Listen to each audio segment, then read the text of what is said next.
आइए थोड़ी देर के लिए भगवान सुखदेव की सभा की ओर चलें, जहाँ गंगा जी की उच्छल तरंगों का दर्शन करते हुए कलकल निनादनी भुवन पावनी जाह्नवी माता के पावन तट पर विराजमान ब्रह्मराज सुखदेव भगवान श्री अभिमन्यु नंदन महाराज परीक्षित को भगवान के भक्तों की अनेक कथाएं सुना रहे हैं। मनोवंश के प्रसंग में उन्होंने सुनाया कि मनु के ज्येष्ठ पुत्र जो उत्तानपाद हैं, उनकी कनिष्ठ भार्या सुरुचि के कटु वचन श्रवण करके उनकी ज्येष्ठ भार्या का पुत्र सुनीति का पुत्र ध्रुव अत्यंत व्यथित दुखित होकर के माँ की शरण में गया और माँ ने उसको समझाया कि तेरी माता जो विमाता है, जो सौत है, उसने यही तो कहा है पुत्र कि भगवान का आराधन करो, यही कहा था।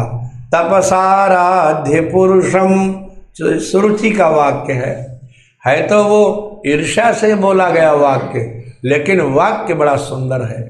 तपसाराध्य पुरुषम तस्यैवानुग्रहेण में गर्भे तुम साधयात्मानम यदि इच्छसि नृपासनम। राजा का आसन चाहते हो तो तुमको भगवत भजन करना चाहिए। कैसी बड़ी बात है। कैकेयी अम्बा से जब दशरथ जी ने कहा कि राम तो तुमको बहुत प्रिय थे, तुमने इनको क्यों वनवास दिया? कहु तजिरोस राम अपराधु, सबको कहे राम सुठी साधु। राम जी ने क्या अपराध किया है? तो कैकेयी कहती है मैं तो आपके धर्म और सत्य की सहायता कर रही हूँ, मैं तो तुम्हारा कल्याण करना चाहती हूँ। वो कैसे? बोले देखो राजन, ये जो धर्म है इसके 4 चरण होते हैं। एक चरण जो है वो सत्य है, और दूसरा चरण उसका तप है, तीसरा चरण उसका दान है, और चौथा चरण उसका दया है। और हम इन 4 चरणों का पालन कर रही हैं। दशरथ जी ने कहा वो कैसे? बोले मैंने निश्चय किया है कि सत्य का पालन आप करिए। परिवार में सभी लोग एक एक चरण का जो है पालन करेंगे तो सब कल्याण हो जाएगा। अच्छा, अब अगर धर्म से ये प्रश्न किया जाए कि तप बड़ा होता है कि भोग बड़ा होता है, तो धर्म क्या उत्तर देगा? तप बड़ा होता है तो बड़े भाई हैं राम, इसलिए बड़ी चीज मैंने राम को दे दी, और छोटे भाई हैं भरत, इसलिए छोटी चीज मैंने भरत को दे दी। तपस्या करें राम, सत्य करो तुम, और दान कर दो हमारे पुत्र भरत को, और दया उस पर दिखा देना। जब मंथरा की कुटिलता सामने आवेगी तो लोग उस पर क्रोध करेंगे। पूरी रामायण में भरत जी का एक विशेषण है दया निधि।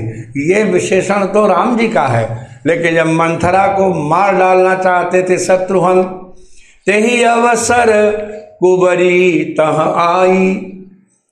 जब भरत शत्रुघ्न ननिहाल से लौटे तो 16 श्रृंगार करके दासी भी उनका स्वागत करने आई। भूषण बसन विशेष बनाई, खूब सज के आई। और जैसे ही शत्रुघ्न जी ने देखा तो लखी रिपुहन तेहि नख सिख खोटी, और लगे घसीटन धरी धरी झोंटी। हुम किलात तकी कुबर मारा, परि मुँह भर मही करत पुकारा।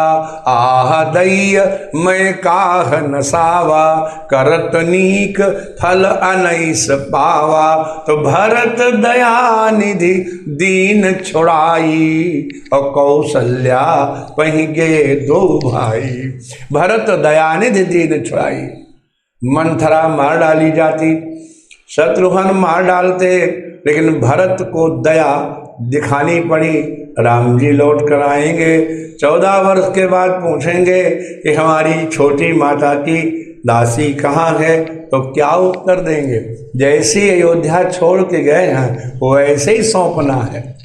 इसलिए कई बार व्यक्ति, अब यहाँ कैकेयी अम्बा जो ये प्रवचन कर रही हैं या जो तर्क दे रही हैं, वस्तुतः यह तर्क स्वार्थपूर्ण है। ये तर्क कोई धार्मिक दृष्टि से ठीक नहीं है। एक होता है धर्म और एक होता है धर्माभास। लगता है हम धर्म कर रहे हैं, आभास मात्र होता है। जैसे कोई व्यक्ति अपने पिता के निमित्त बड़ी श्रद्धा से श्राद्ध कर रहा हो और उसका मित्र आ जाए और कहे क्या कर रहे हो, मैंने पूज्य पिताजी का श्राद्ध कर रहे हैं, और वो ये कहे कि मेरे भी पिताजी जल्दी बने तो हम भी ऐसे श्राद्ध करें। अब बोलो ये धर्म हम भी करेंगे? अरे पिता के न रहने पर उनके श्राद्ध का अनुष्ठान ये धर्म है, लेकिन श्राद्ध करने के लिए पिता की मृत्यु की कामना करना ये धर्म नहीं है, धर्माभास है। तो कई बार धर्म की जगह हम भ्रमित हो जाते हैं कि हम ये धर्म कर रहे हैं, लेकिन वो धर्म होता नहीं है। तो कई धर्माभास का प्रवचन कर रही है कि सत्य तुम पालो, जो है तप राम जी करें, भोग भरत जी करें और दया मंथरा आदि को दी जाए, ये सब ठीक नहीं। तो सुरुचि ने जो ये प्रवचन किया है कि तुम आराधना करो भगवान की, उसका फल उसने जो बताया यहीं पर धर्माभास हो गया। फल उसने बताया कि उनसे ये वरदान मांगना कि अगले जन्म में तुम मेरे गर्भ से पैदा हो जाओ, तब ये तुमको सिंहासन मिलेगा।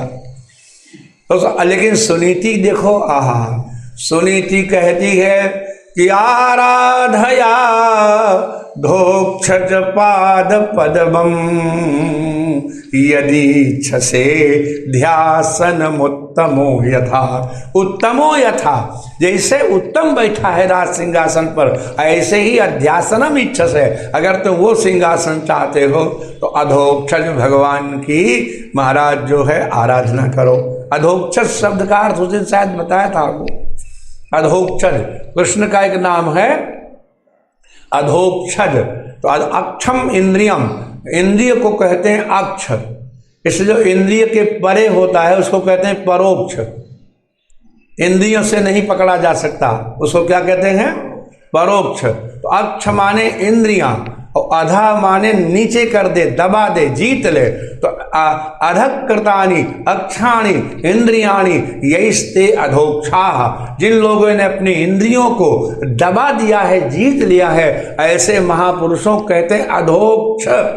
और उन अधोक्षों के द्वारा, उन जितेंद्रियों के द्वारा जिस परमात्मा का दर्शन किया जाता है, आविर्भाव होता है, उन्हीं को अधोक्षज कहते हैं।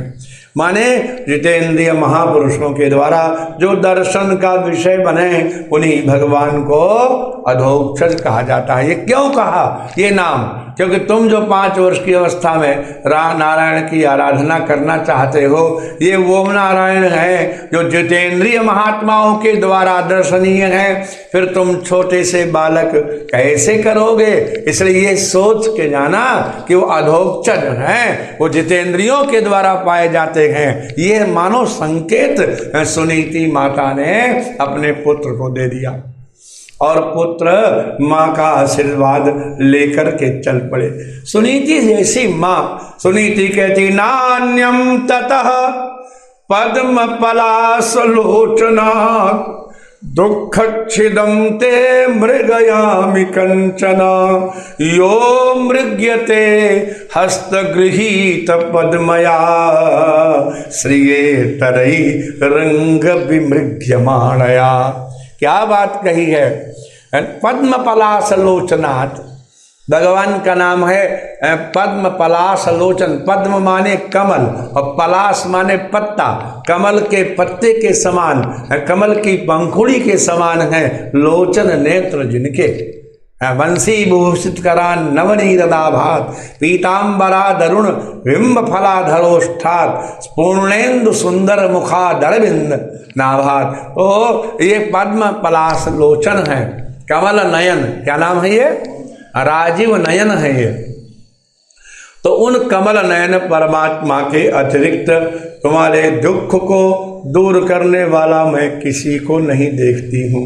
नान्यम ततः पद्म पलास लोचनात् दुःखच्छिदं ते मृगयामि कंचना।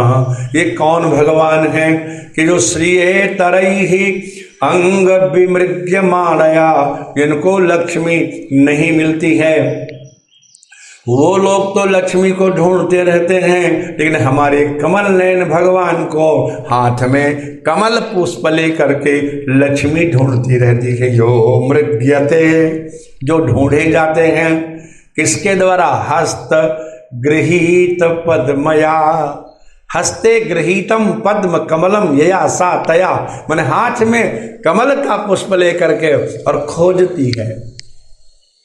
कौन खोजता है? लक्ष्मी। कौन लक्ष्मी? जिसको अन्य लोग खोजते हैं। दुनिया है मेरे पीछे लेकिन मैं तेरे पीछे, यही तो बनाया गया है ये। दुनिया किसको चाहती है? अब लक्ष्मी को कि नारायण को? जरा विचार करो, जितने लोग केवल लक्ष्मी पाने के लिए जो है नारायण की आराधना करते हैं वो लोग नारायण को कतई अच्छे नहीं लगते। और जब अकेली लक्ष्मी आती है तो अपने वाहन पर आती है,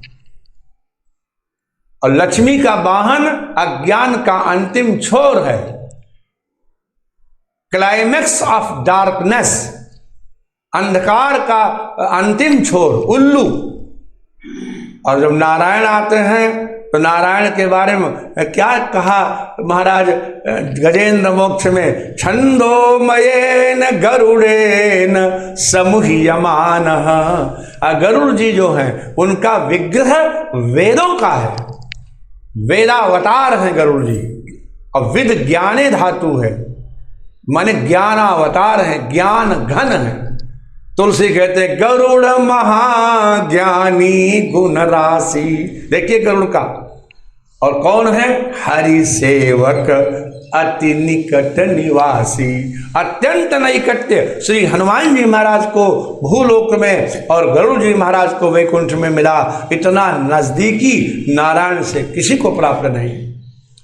हरि सेवक अति निकट निवासी, गरुड़ महाज्ञानी गुण राशि। तो जब आप अकेली आओगी तो उल्लू पर आओगी, और नारायण के साथ आओगी तो ज्ञान पर आओगी, गरुड़ पर चढ़कर आओगी। कि उल्लू पर नारायण बैठेंगे लक्ष्मी जी के पीछे।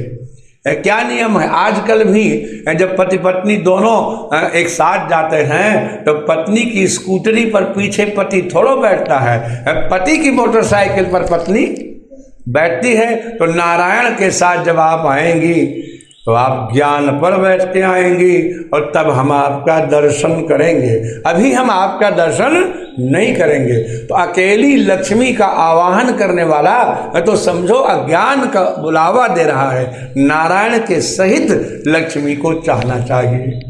इसलिए सुनीति कहती है कि या यो मृग्यते, इसीलिए लक्ष्मी हमारी इज्जत बढ़ जाए, हमारा सम्मान बढ़ जाए, इसलिए वो नारायण को खोजती रहती है कि नारायण मिल जाए और उनके साथ हम कहीं जाएंगी तो हमारा बड़ा सम्मान किया जाएगा।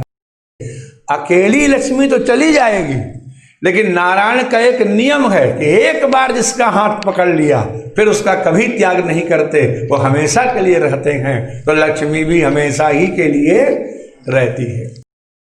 इसलिए यो मृग्यते, उन भगवान को लक्ष्मी ढूंढ रही है।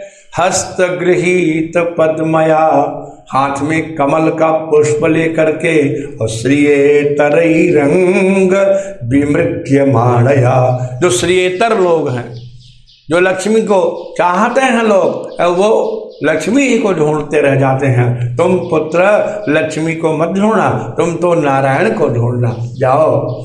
अब ध्रुव जी महाराज जब चल पड़े, तुलसी कहते हैं आध्यात्मिक मार्ग में कोई न कोई तो सद्गुरु होना ही चाहिए, और जिसके पास सद्गुरु न हो। अब एक बड़ा भारी प्रश्न है बाबूजी, आपके सामने उठाते हैं। कई जगह लोग ये कहते हैं कि बिनु हरि कृपा मिले नहीं संता, माने भगवत कृपा हो तो सद्गुरु मिलता है। और ये भी लोग कहते हैं कि सद्गुरु की कृपा हो तो भगवत प्राप्ति होती है। तो अब कौन किसका कारण है, प्रश्न ये उठा। माने भगवान की कृपा से मिलता है गुरु, और गुरु की कृपा से मिलता है भगवान। तो जब भगवान मिल गया, उसकी कृपा हो गई, तब ना गुरु मिला, या गुरु मिल गया, उसकी कृपा हो गई, तब ना भगवान मिला। तो कौन किसका कारण है? ये अन्योन्याश्रित दोष है इसमें, और दोनों चौपाई हैं। स्पष्ट रूप से विभीषण कहते हैं, अब मोहि भा भरोस हनुमंता बिनु हरि कृपा। इसका मतलब भगवान कृपा हमारे ऊपर हो गई, संत मिल गए। संत विशुद्ध मिलहि परिते ही, चितमहि राम कृपा करिजे। जिस पर राम जी कृपा करके देख लेते हैं, उसको सत्पुरुष मिल जाते हैं, संत मिल जाते हैं। बिना भगवत कृपा के सत्पुरुष कैसे मिले? इसलिए ये जब ध्रुव 5 वर्ष का चल पड़ा, भगवत प्रेरणा से देवर्षि नारद जान गए कि जा रहा है, तो नारदस्तदुपाकर्ण्य ज्ञात्वा तस्य चिकीर्षितम् दृष्ट्वा मूर्ध्य अघग्नेन पाणिना राह विस्मितः।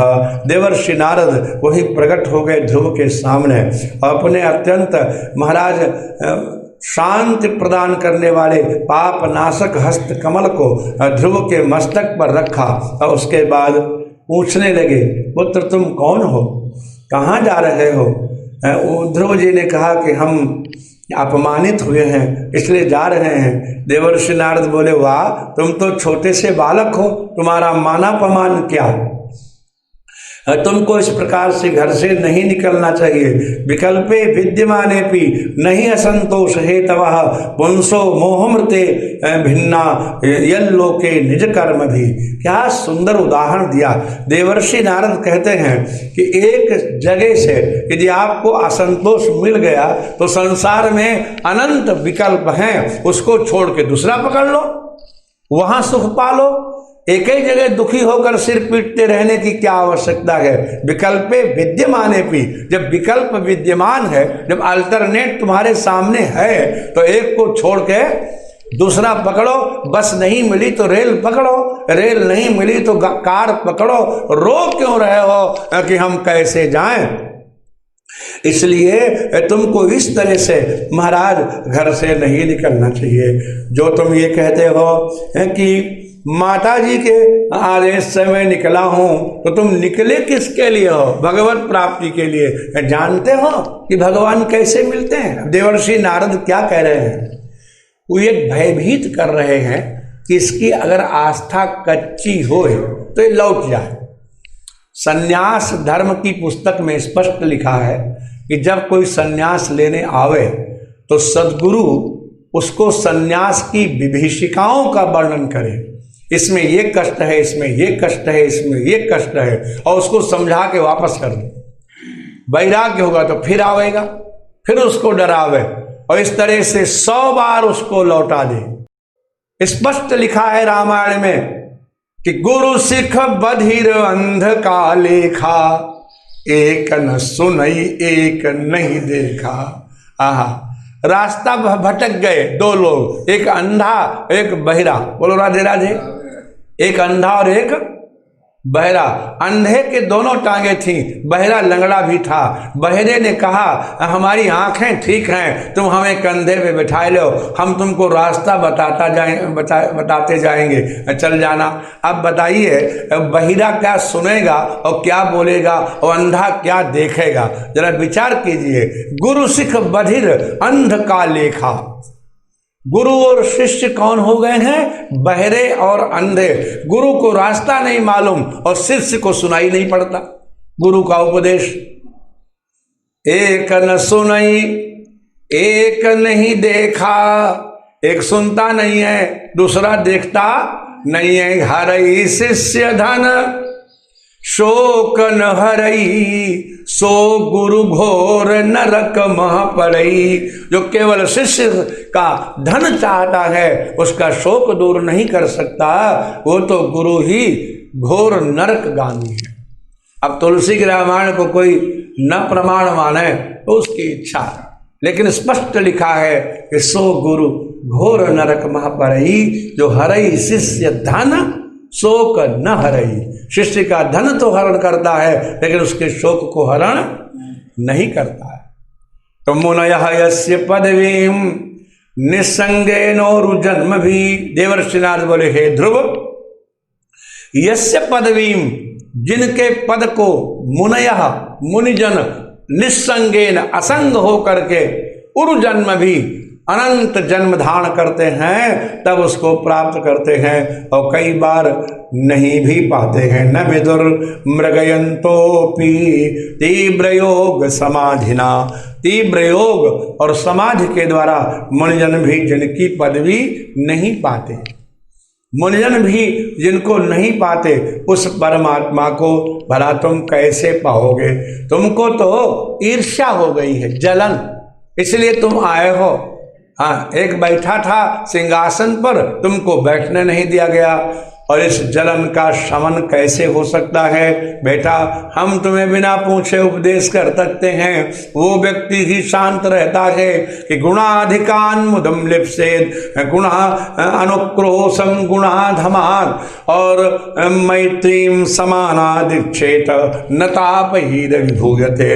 अगर व्यक्ति ताप न सहना चाहता हो, प्रसन्न रहना चाहता हो, आनंदित रहना चाहता हो, तो क्या करे?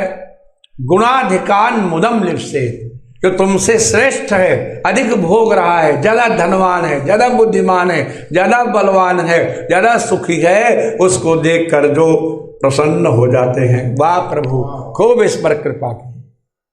और अनुक्रोशम गुणाधमात्, और जो नीच हैं, अत्यंत दलित हैं, उनको देख करके जो दया करता है।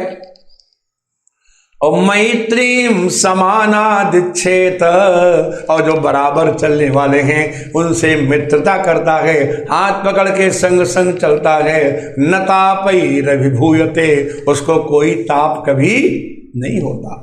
लेकिन हम करते क्या हैं बेटा, कि जो हमसे श्रेष्ठ है उससे हम ईर्ष्या करते हैं, जो हमसे निम्न है उससे हम घृणा करते हैं, और जो हमारे बराबरी का है उसको हम पछाड़ देना चाहते हैं कि ये पीछे हो जाए तो हम थोड़ा आगे हो जाएंगे। हैं, बराबरी वाले को मित्रता करो, उसको पीछे करने की कामना न करो। नीच को देखकर दया करो, उससे घृणा न करो, और श्रेष्ठ को देखकर प्रसन्न हो जाओ, ईर्ष्या मत करो। तुमने अपने श्रेष्ठ को देख करके ईर्ष्या की, इसलिए तुम चले आए, इसलिए हमारी बात मानो, लौट जाओ। ध्रुव जी ने कहा, गुरुदेव क्या बात है, आपका प्रवचन बहुत अच्छा है, लेकिन हमारी भी तो बात सुन लो। आहा, मैं आपका प्रवचन नहीं पी पा रहा हूं। बोले क्यों? क्योंकि मैं अविनीत हूं। आहा, मैं विनीत नहीं, मैं उद्दंड हूं। क्यों तुम उद्दंड हो? बोले छात्रम घोरम उपेयुषा, क्योंकि मैं क्षत्रिय कुल उत्पन्न हूं ना, सहन करना सिखाया ही नहीं गए। आहा, सुरुच्या बचो बाण ही, सुरुचि के दुर्वचो बाणों से, कटुवचन के बाण से हमारा जो हृदय है वो फट गया है, उस हृदय में तुम्हारा उपदेश टिकता नहीं। सुरुच्या दुर्वचो बाणैर भिन्ने नश्यते हृदय। सुरुचि के वचन बाणों से भिन्न, भिन्न माने भेदन हो गया, फट गया मेरा हृदय। उस हृदय में आपका ये उपदेश बिल्कुल नहीं ठहर रहा कि हमको उत्तम को देख करके प्रसन्न होना चाहिए, हमको लौट जाना चाहिए, हम बच्चे हैं, हमारा कोई मान अपमान नहीं होता है, भगवान बहुत दुर्लभ हैं मिलना, सबके बस के नहीं हैं, तुम तो बच्चे हो। ये जो आप उपदेश कर रहे हो ना, ये हमारे दिल में नहीं जम रहा। इसलिए अगर हमारे ऊपर आप कृपा करते हो तो हमें कोई साधन बताओ, हम कैसे भगवान को प्राप्त करें। तो इत्युदाहृतमुपाकर्ण्य भगवान नारदस्तदा, जब बालक के सुदृढ़ निश्चय को देखा तो प्रीतः, बड़े प्रसन्न हुए, प्रत्याह, तुरंत बोल पड़े, तम बालम, उस बालक को बहुत प्रसन्न हो करके उपदेश करना शुरू कर दिया। बेटा अगर ऐसी बात है तो हमारी बात सुनो, तुम जरूर भजन करना, तत्तात गच्छ भद्रम ते, तुम्हारा कल्याण हो पुत्र, जाओ। कहाँ जाएं?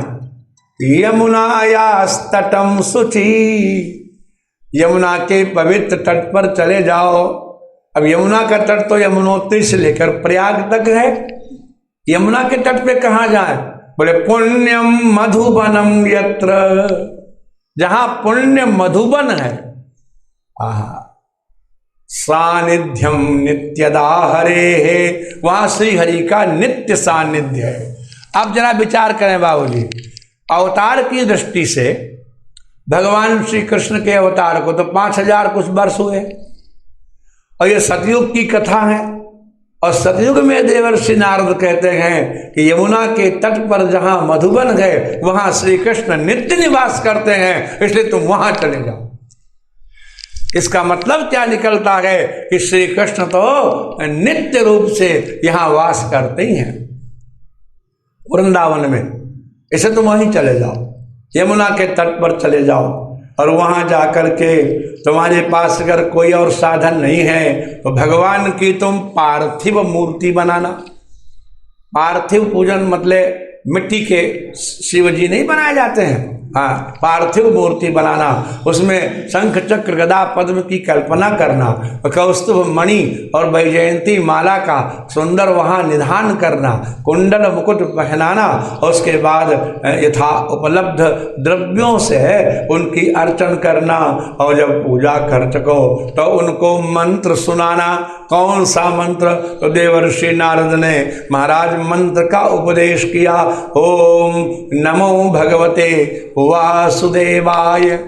अब देखिए, इस मंत्र पर विचार करो बाबूजी। इस मंत्र का नाम क्या है? इसका नाम है 12 अक्षर मंत्र। क्या नाम है? तो इस मंत्र में अगर ओम न जोड़ा जाए, प्रणव न जोड़ा जाए, तो ये मंत्र अधूरा रह जाएगा, 11 अक्षर रह जाएंगे। गिन लो, ओम हटा दो, भगवते 4, वासु देवाय 5, 9 और नमो 11। ओम हटाइए, नमो भगवते वासुदेवाय, 11 अक्षर रह जाएंगे। इसका मतलब क्या हुआ? अन्य जितने भी मंत्र हैं प्रायः वो सब प्रणव रहित मंत्र हैं। नमः शिवाय पंचाक्षर मंत्र है, ओम लगाओ या न लगाओ, दाल बन गई है, घी डालो या न डालो, डालो, अच्छी बात है। ऐं ह्रीं क्लीं चामुंडायै विच्चे नवाण मंत्र है, 9 अक्षर का मंत्र है, ओम लगाओ या न लगाओ। रांग रामाय नमः षडाक्षर मंत्र है, ओम लगाओ या न लगाओ। एकमात्र पौराणिक मंत्र यही है जिसमें ओंकार के बिना यह मंत्र अधूरा है। ये तभी पूर्ण हो सकता है जिसमें ओम लगाया जाए, इसलिए इसका नाम है मंत्र राज। तुलसी ने कहा है, वाल्मीकि भगवान के द्वारा कहलवाया, मंत्र राज नित जपहि तुम्हारा, सेवहि तुम्हि सहित परिवारा, तुम्हि छाड़ गति दूसरी नाही, राम बसहु तिनके मन माही। मंत्र राज है, यह है वस्तुतः पौराणिक मंत्र। और वो मंत्र जो उस दिन चर्चा हुई थी वो है वैदिक मंत्र, और दोनों मंत्र नारायण की आराधना करते हैं। पौराणिक मंत्र में 12 अक्षर हैं और वैदिक मंत्र में 24 अक्षर हैं दूने, और दोनों में ही ओंकार हटा देने से वहां 23 रह जाते हैं और यहां 11 रह जाते हैं। कई बार लोग कहते हैं नहीं गुरुजी ऐसा नहीं, वरेण्यम की जगह वरेण्यम पाठ कर लिया जाए तो वहां 24 हो जाएंगे। ठीक है, नहीं, जो कुतर्क करते हैं हमारे शिष्य लोग भी कई बार ऐसा लिख के भेजते हैं, तो मैं उनसे कहता हूं ठीक है, तुमने तो वरेण्यम कर लिया, 12 अक्षर मंत्र में क्या करोगे? इसके 12 कैसे करोगे? नमो को कैसे बिगाड़ोगे? भगवते को कैसे बिगाड़ोगे? वासुदेवाय को कैसे बिगाड़ोगे? ये कुतर्क है। सीधी बात यह है कि ये दोनों ही मंत्र सप्रणव मंत्र हैं, ओंकार के सहित ही इनका जाप किया जा सकता है। इसलिए बहुत सत्पात्र व्यक्ति को ही इसका जप करना चाहिए। ये मंत्र गुरु उपदेश के द्वारा नहीं जपा जा सकता। इसलिए गायत्री मंत्र का भी उपदेश यज्ञोपवीत में हमारा पुरोहित, हमारा आचार्य करता है। इसी का नाम है गायत्रम व्रतमास्थितौ। गर्गाचार्य ने यज्ञोपवीत करके भगवान कृष्ण को गायत्र व्रत का उपदेश किया। प्रभु राम को वशिष्ठ जी ने यज्ञोपवीत करके गायत्र व्रत का उपदेश किया है, तब वो विद्या पढ़ने के योग्य हुए। और यहां देवर्षि नारद ने देखा कि 5 वर्ष का बालक है, 5 वर्ष से पहले विद्या दी नहीं जा सकती, अब ये 5 वर्ष का हो गया है, इसलिए हम इसको उपदेश करते हैं मंत्र का। और उन्होंने 12 अक्षर मंत्र का उपदेश किया। इसका अर्थ केवल श्री कृष्ण की उपासना नहीं है। आप तो रामायण के भक्त हैं। जब नैमिष में मनु और शतरूपा तप करने गए तो वहां क्या दोहा है? 12 अक्षर मंत्र तह जप ही सहित अनुराग, वासुदेव पद पंकरुह दंपति मन अतिलाग। वहां वासुदेव शब्द का प्रयोग किया है। तो मनु शतरूपा क्या कृष्ण के लिए आराधना कर रहे हैं? वो तो राम को चाहते हैं। तो वहां वासुदेव का अर्थ वसुदेव का पुत्र ही नहीं है, वसंती लोका अस्मिन् नीति वासु। सारा जड़ चेतन संसार जिसमें अधिष्ठित होता है, जिसमें निवास करता है। जैसे वस्त्र तभी तक सत्तात्मक है, लब्ध सत्ताक है, जब तक वो सूत्रों के आश्रित है। वस्त्र में से एक एक सूत्र आप निकाल दीजिए, वस्त्र नाम की संज्ञा खत्म। यही भी जग हरि आश्रित रही, इसी तरह से सारा संसार हरि आश्रित है। तो जिस परमात्मा से में सारा संसार आश्रित है, उसी को कहते हैं वासुदेव। वसंति लोका अस्मिन् नीति वासु। इसमें लोक वसें, अधिष्ठित रहें, उसे कहते हैं वासु। वासुश्चासौ देवश्चेति वासुदेवा। और वासु होकर के जो प्रकाशमान है उसको वासुदेव कहते। जब आप वेद में पढ़ते हैं तमसो मा ज्योतिर्गमय, उसका शुद्ध अर्थ ही होता है कि संसार के प्रपंच से हमको कृष्ण की ओर ले चलो। क्योंकि ज्योति तो वही मात्र है और कोई ज्योति है ही नहीं। इसलिए 12 अक्षर मंत्र भगवत प्राप्ति का मंत्र है। इसका अर्थ ब्रह्म भी है, राम भी है, कृष्ण भी है। ये मल्टीपर्पज मंत्र है। किसी भी देवता के लिए इस मंत्र का प्रयोग किया जा सकता है। इसलिए महाराज इस मंत्र को तुम लो। मंत्रेणानेन देवस्य कुर्याद द्रव्यमयीं बुधा। इस मंत्र के द्वारा तुम भगवान की आराधना करो और उसके बाद मन, वाणी और कर्म के द्वारा संयमित होकर के उनको प्राप्त हो जाओ। अब तो ध्रुव जी गुरुदेव को प्रणाम किए और प्रणाम करके चल पड़े। तो कहाँ से चले थे? बिठूर से। आपने अगर कभी कभी मार्ग अगर आपने सड़क का अपनाया हो तो कन्नौज से पहले एक जगह है गुरु सहायगंज। तो गुरु सहाय बिठूर से चले, यहां तक आए, वहीं गुरुदेव मिल गए, गुरु की सहायता मिली और वहां से आगे मथुरा की सीधी रोड आ रही। यहां अभी भी बिठूर से यहां आने के लिए एक भी मोड़ नहीं है, सीधे चले आओ एक ही रोड पकड़ करके, नेशनल हाईवे। तो महाराज ध्रुव जी चल पड़े और आए मधुबन में और यमुना में स्नान किया। गुरुदेव के द्वारा उपदिष्ट भगवान की मूर्ति बनाई पार्थिव, उनका पूजन किया और बैठ गए आसन पर। जब आसन पर बैठे तो इतनी समाधि लगी कि भूल ही गए कब हम बैठे थे। 3 दिन 3 रात्रि बीत गए और 3 दिन के बाद उठे तो कहा कुछ खाएं। तो स्नान करके पूजा करके और कंदमूल फलासन, महाराज कुछ फल फूल उन्होंने खा लिया। जब एक महीना बीत गया तो दूसरा महीना आया तो द्वितीयम चानयन मासम, दूसरे महीने में उन्होंने 6 दिन का आसन लगाया और 6 दिन का आसन लगा के जब उठे तो खाएं क्या, तो तृण पर्णानि विशीर्णैहि कृतान्नो भर्चयद हरिम, शीर्ण गिरे हुए सूखे पत्ते तिनके आदि खा करके उन्होंने द्वितीय महीना व्यतीत किया।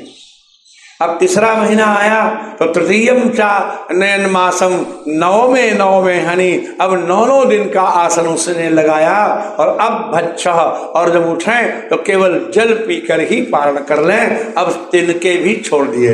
पहले महीने में फल, दूसरे में तृण, तीसरे में जल, चतुर्थमपि वै मासम द्वादशे हनि, और जब चौथा महीना आया तो द्वादश 12 दिन का आसन लगाया।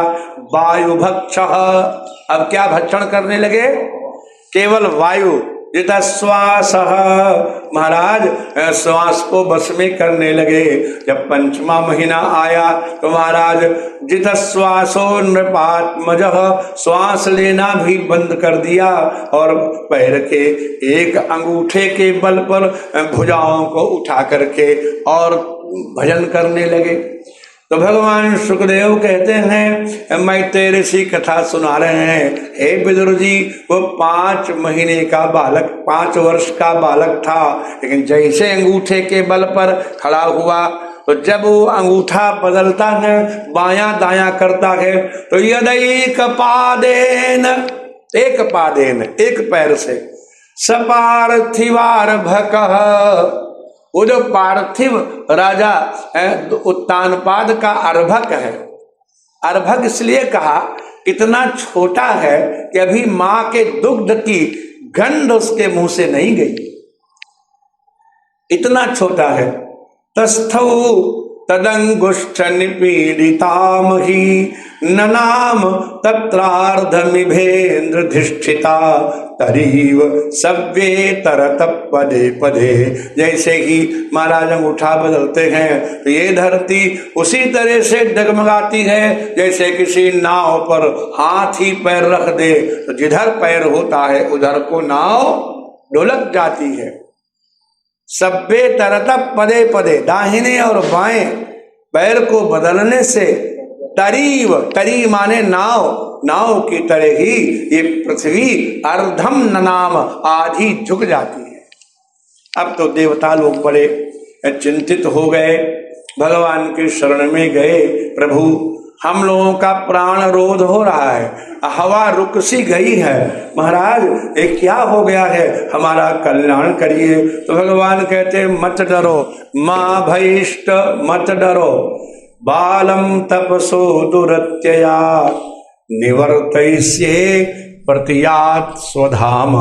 आप लोग अपने अपने धाम को जाओ, हम बालक को अब तपस्या से निवृत्त कर देंगे। तुम्हारा प्राण रोध उसी के कारण हो गया, वायु चलना बंद हो गई है, क्योंकि जितना श्वास है वो श्वास लेना उसने बंद कर दिया, तो पवन का हिलना डुलना ही बंद हो गया है। ये तो ही वह प्राण निरोध आसी औतान पादिर मही संगतात्मा। भगवान कहते हैं कि उत्तान पाद का पुत्र मुझ में मिल गया है। बताइए, मई संगतात्मा, मई संगतः आत्मा यस्य, माने उसका मुझसे अब भिन्न स्वरूप नहीं रहा है, एकात्मकता हो गई है। अब जरा विचार करें, केवल वेदांत के द्वारा जो है हम अविद्या का नाश करके और अध्यास को दूर करके और हम ब्रह्मवत हो जाएंगे, वह मार्ग है सरल, ये मार्ग सरल है। भगवत भजन करके आनंद करते हुए, उनका दर्शन करते हुए, पूजन करते हुए। भगवान नारायण ने कहा मैं जा रहा हूं मधुबन, तो यहाँ एक प्रश्न उठाया कि भगवान दर्शन देने जा रहे हैं कि दर्शन करने जा रहे हैं, ये प्रश्न है। तो सुखदेव भगवान बोले अब इसमें काहे का संदेह है। मधोर वनम भृत्य दिदृक्षया गता, भगवान मधुवन में भृत्य का सेवक का दर्शन करने आया, दर्शन देने नहीं। हाँ, मधोर वनम भृत्य दिदृक्षया गतः, महाराज सहस्र शीर्षापि ततो गरुत्मता, गरुड़ जी से कहा आओ भैया चलें तुमको भगवान के भक्त का दर्शन करावें। और जैसे ही भगवान आए तो गरुड़ जी आकाश में बने रहे, धरती पर उतरे ही नहीं। राधे राधे।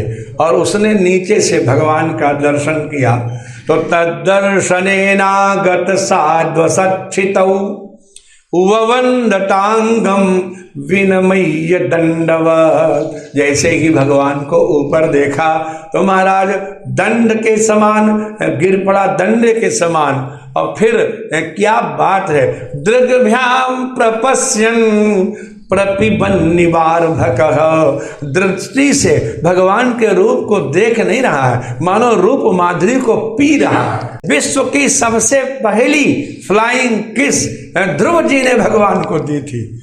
ये मूल में लिखा चुंबन निवासेन, वो तो गरुड़ जी के ऊपर है, और वो आसेन चुंबन, मानो मुख से चूम लिया, मानो आंखों से पी लिया, मानो भुजई आश्रिसन, मानो भुजाओं से आलिंगन कर लिया।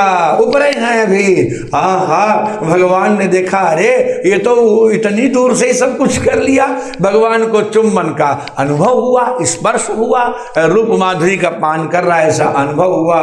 तो तुरंत भगवान महाराज गरुड़ जी से बोले अब तो उतर ही जाओ। अब जब उतर गए तो ध्रुव जी मन में विचार करते हैं कि लोग कहते हैं, गुरुजन कहते हैं कि भगवान की स्तुति करनी चाहिए, लेकिन स्तुति करे कैसे। अभी तो माता ने का से कबूतर खा से खरगोश पढ़ाया ही नहीं, स्कूल तो गए ही नहीं, अब स्तुति कहाँ से करे, पढ़ा लिखा तो था नहीं। तो भागवतकार कहते हैं कि सतम विवक्षंत मतद्विदम हरिहि ज्ञात्वा से सर्वस्य च हृदयवस्थितः। भगवान जान गए कि ये हमारी स्तुति करना तो चाहता है, लेकिन इसके पास शब्द नहीं है। तो कृतांजलिम, केवल हाथ जोड़े खड़े हैं ध्रुव जी। तो ब्रह्ममयेन कंबुना, ब्रह्ममय माने जो भगवान का जो महाराज शंख है वो ब्रह्ममय है।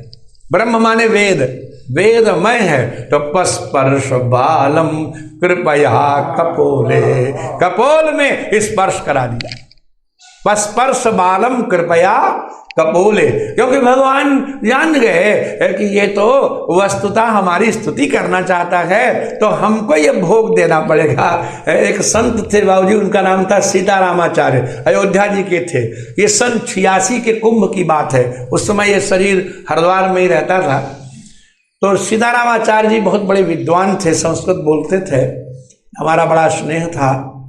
तो 40 दिन तक मैंने स्वामी करपात्री जी महाराज के मंच पर कुंभ में रोज प्रवचन किया था, आधा घंटा पौना घंटा। लक्ष्मण चैतन्य ब्रह्मचारी जी बड़ा स्नेह करते थे, तो संचालक थे सीतारामाचार्य जी उनके मंच के। तो उनके कुटिया में हम जाते थे और शाम को 3 बजे ठाकुर जी को उठा के घंटी बजा के और ताजे अंगूर का वो भोग लगाते थे, और फिर मुट्ठा भर अंगूर प्रसाद में देते थे। हम रोज खाते थे। कुंभ हो गया, बात आई गई हो गई। उसके कई वर्ष बाद जब मैं यहाँ आ गया, अलवर एक जगह है राजस्थान में, वहाँ एक बहुत बड़ा सम्मेलन हुआ, संत सम्मेलन। वहाँ पर हजारों रावटी को लगाई गई, टेंट लगाए गए, इतना बड़ा सम्मेलन हुआ। तो उस सम्मेलन में दयोग से इस दास को भी अवसर मिल गया, निमंत्रण किया गया। तो गए हम, हमको भी एक रावटी बढ़िया दी गई। पता लगा कि सीतारामाचार्य जी को भी बुलाया गया है, बड़े बड़े संत आए थे। तो मेरे मन में बड़ी उत्सुकता, मैं तो वहाँ रहा था उनके साथ। तो सवेरे जल्दी नहा धो करके और करीब 7:30 पौने 8 बजे हम उनकी कुटिया में पूछ पाछ के पहुँच गए। तो जब पूजा करते थे बाबूजी, तो बनिया की तरह तमाम झोलियां आसपास रखे थे, जैसे किसी में चंदन, किसी में लौंग, किसी में सुपारी, किसी में हमारे बहुत दुकान से लगाते थे और खूब पूजा मस्ती करते थे। तो जब वो आरती कर रहे थे, आरती कर चुके और हमारी ओर देखे, बोले ऐसे बोले नहीं, और फिर एक झोली में हाथ डाला और हमने मन में सोचा आज देखें ये भोग काहे का लगाएंगे, क्योंकि तो 40 दिन तक अंगूर का भोग लगाए थे और अंगूर जो है यहाँ कहाँ इनको मिलेंगे। उन्होंने क्या किया, एक महाराज थैली में से एक प्लेट निकाली चांदी की बड़ी सुंदर और उसको पोंछा एक रुमाल से और दूसरी थैली में हाथ डाला और इतने अंगूर मुट्ठा भर निकाल करके ताजे बिल्कुल धुले हुए से और उसमें धर दिए और भगवान के सामने रख करके घंटी बजाने लगे, मंत्र पढ़ने लगे। मैं बहुत चकित है कि सुबह सुबह शहर से 2 मील दूर मैदान में ये टेंटबाजी लगी है और इनको कहाँ से अंगूर मिल गए। जब भोग लग गया, ओम किया और देने लगे प्रसाद, और कैसे हो, कब आए। मैंने कहा महाराज जी वो बाद में पूछना, पहले मेरी जिज्ञासा शांत करिए। बोले क्या बात है। बोले अंगूर कहाँ से आए, आप सिद्ध पुरुष हो, चमत्कार करते हो कि सचमुच कहीं से आए। अरे बोले मैं सिद्ध नहीं हूं, बिल्कुल आपके आने से 2 मिनट पहले एक बड़ी सुंदरी देवी आई थी और उसने अंगूर दिए, कहा लो तो अपने ठाकुर जी को भोग लगाते हो, ये अंगूर मैं बाबा आपके लिए लाई हूँ ठाकुर जी के लिए। और मुझको दे के एक क्षण भी नहीं रुकी, बहुत सुंदर थी वो देवी, किसी बड़े घर की थी बहू और वहां चली गई। तो मैंने कहा महाराज जी सच सच बताओ, देवी को पहचान नहीं पाया, वो कौन थी। इस 50 टेंटों के बीच में आपका टेंट उसने कैसे खोज लिया। तो रोने लगे, बोले ये मत पूछो कौन थी, हमको तो लगता है साक्षात किशोरी जी थी, उन्होंने अपने स्वामी के लिए हमको प्रसाद दिया, सो हमने लगा दिया, आ जाएगा तो लगा देंगे, हम कहाँ से लाएंगे, हम तो बाबा जी हैं, फक्कड़ हैं, निर्धन हैं, हमारा तो कोई आश्रम भी नहीं, दूसरे आश्रम में रहते थे। ये सच्ची घटना मैंने आपको बताई। तब हम जान गए कि भगवान का निष्ठ जो एक बार हो जाता है तो उसका सारी व्यवस्था ठाकुर जी खुद ही कर देते हैं। ध्रुव 5 वर्ष के हैं, कोई वेद नहीं याद, कोई स्तुति नहीं याद, कोई उन्होंने स्तोत्र नतनाकर नहीं पढ़ा, बस इतना ही मन में है कि मैं कुछ जानता होता तो मैं भगवान की स्तुति करता। बस इतना संकल्प होते ही गाल में शंख का स्पर्श करा दिया।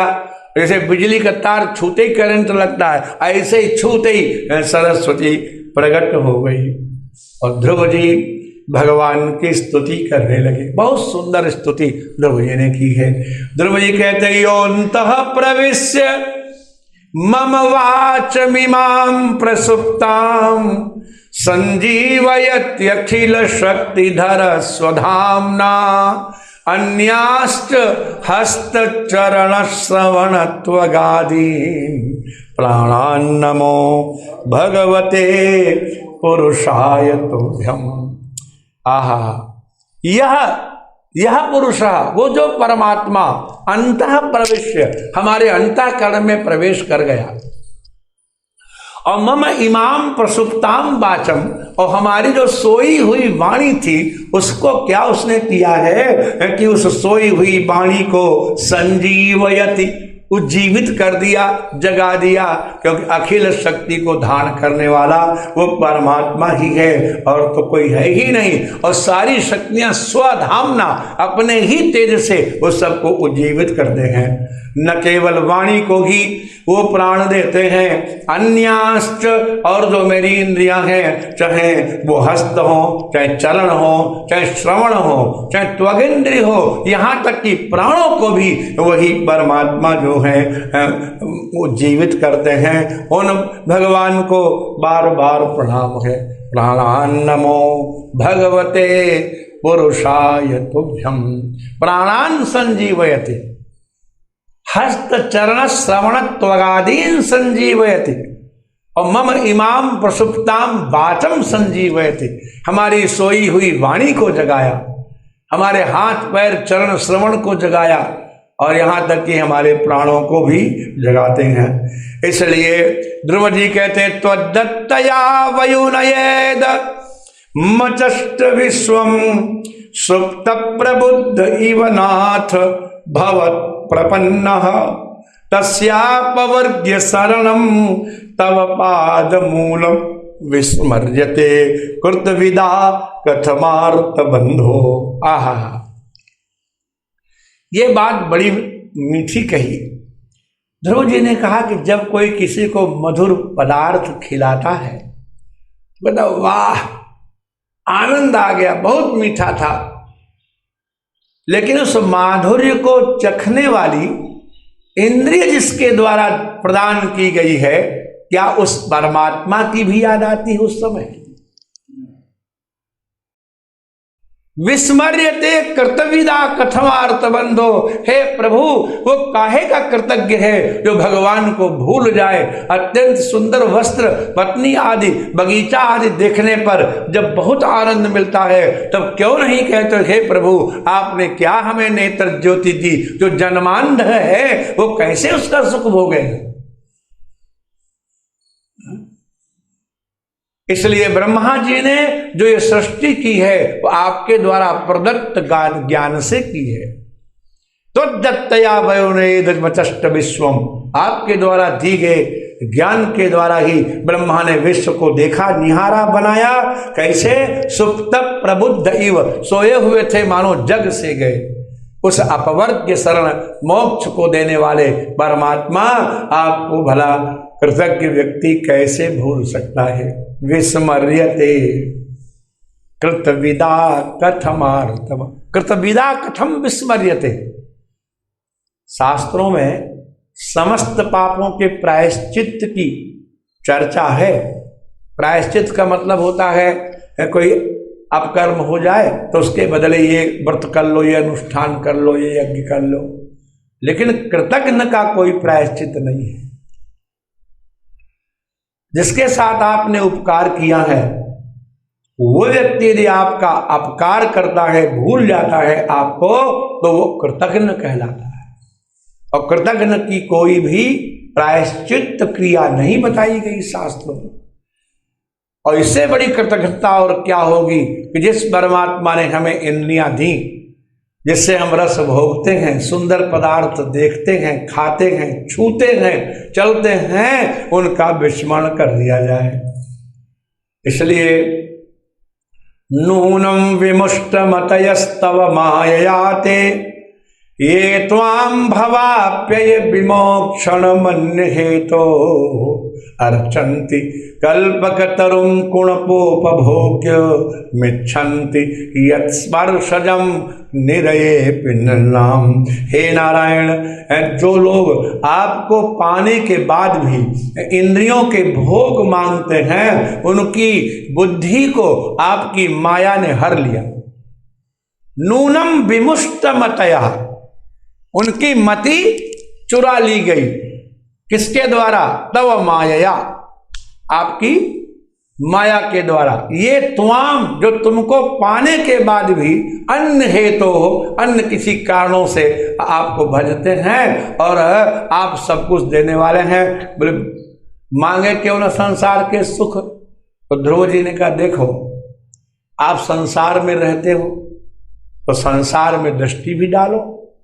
आपने देखा होगा एक घोड़ा होता है इक्के वाले का, सवेरे 5 बजे जोत देता है, उसके कूल्हे पे चोट भी लग गई है, पट्टी भी नहीं की है, दोपहर में खाने को भी ऐसे देता है कि बाल्टी उसके ही गले में लटका देता है, लटकाए लटकाए खाता है, दिन भर कोड़े खाता है, रात को थका हारा बेचारा अचेत होके पड़ रहता है, सवेरे फिर जोत दिया जाता है। और एक घोड़ा राजा के अस्तबल में होता है, उसको 2-2 शहीस उसकी सेवा करते हैं, मालिश करते हैं, दूध जलेबी खिलाते हैं, चने खिलाते हैं। और कभी कभी जब राजा का मन होता है तो सवारी थोड़ी कर लेता है, हिनहिनाता रहता है, आनंद लेता रहता है। वो भी घोड़ा है और वो भी घोड़ा है।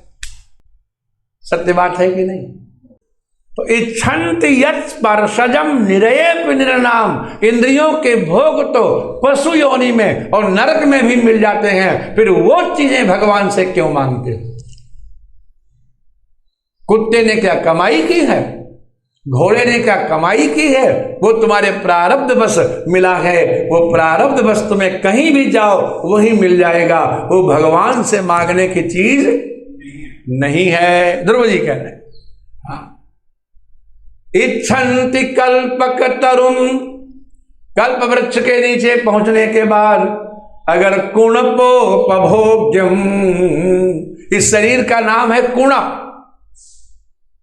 इस कुणप के भोग ही मांगते हो, कल्प वृक्ष पाने के बाद कौन से भोग जो निरयेपि, जो नरक में भी पशु योनि में भी मिल सकते हैं।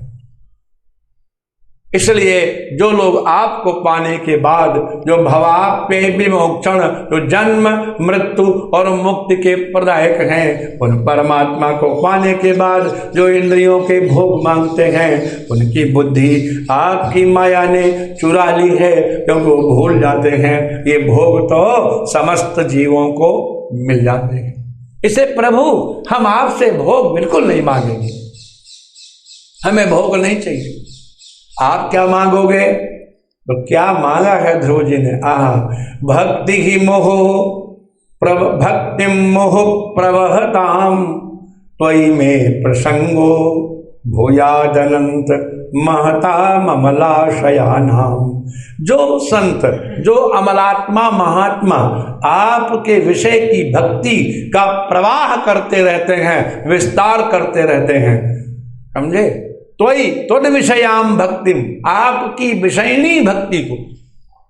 अब भगवान के बने भक्ति का उपदेश भी किया जाए तो त्वद विषयनी होनी चाहिए।